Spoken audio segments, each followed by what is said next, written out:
How you doing, guys? Today I'm going to do a video tutorial and show you how to make some really cool looking video game storage containers.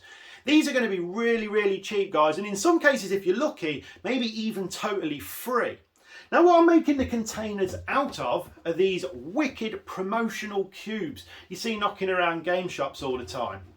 So, as the state this is currently in, it's completely sealed and very tightly clipped together. It's actually not a fat lot of use whatsoever. So what I'm going to do, I'm going to zoom in and show you how I modify this and turn it into something we can make use out of. We can store as cables and controllers and things like that into.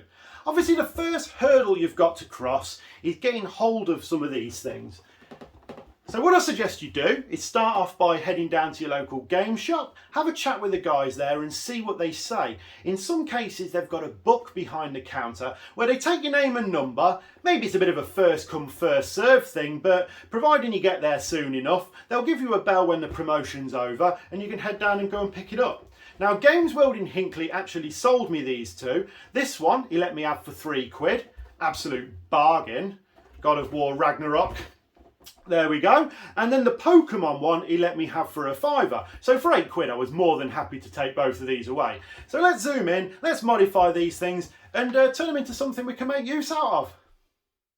Right then, guys, so let's start off with the most simple of the two. Now this one, we have the fold along the top here and then it's clipped together here like this. Now this one's pretty straightforward, guys, so there's not too much to worry about. All we need to do is just very carefully start to unclip here like this. Now, to be honest with you, that's made it look a little bit easy, but you've got to be very careful that you don't actually tear the cardboard on it, because you could really easily ruin it, and that's not what you want to do. So here we go. Let me just get that out like that. Okay, so that's actually gone really well, that has. So the only bit left we have now is this front face. So unlike these ones here, that actually goes in that way.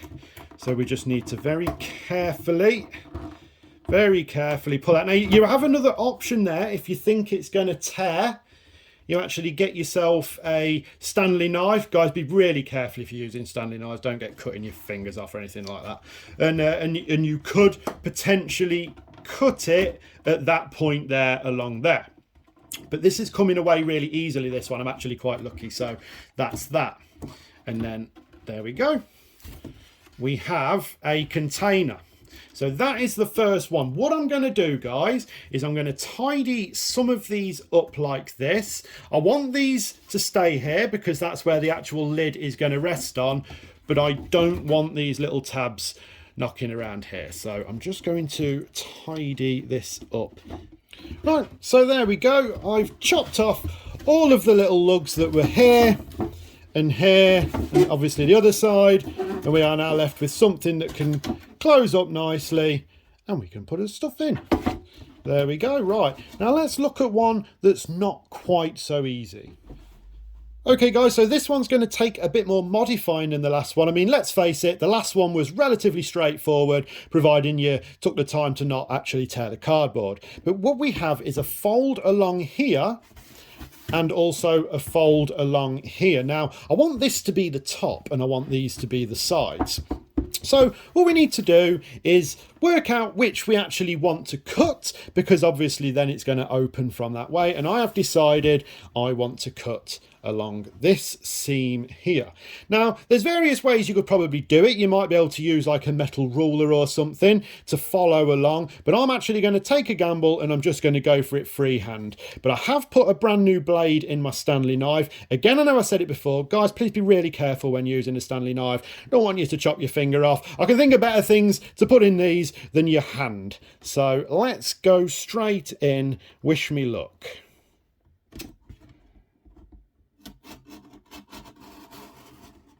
Right, there we go. We are all done. That has cut from one edge to the other, and I still have my hands. Excellent news. Right, so the next thing we need to do, similar to the previous one, is just start to unclip here. Again, they could be cut if you're having any problems. but that seems to have come away okay. So there we go, with just a little bit of modifying, and I'm just going to tidy this up slightly. We have another storage container. I'm also going to take these off as well because they're no use to me at all anymore. So there you go.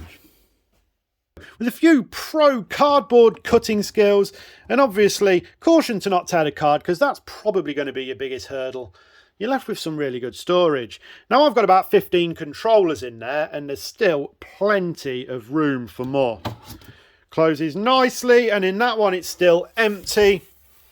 I am going to be putting cables in there, but take this Yoshi plush. It's about the same size as a few PS2 games, so it just puts it into perspective as to how much room one of these has actually got inside it. And there you go. Guys, I hope that's inspired you a little bit. Let me know in the comments below if you plan on doing something like this yourself. Until next time, take care, and I'll see you again soon.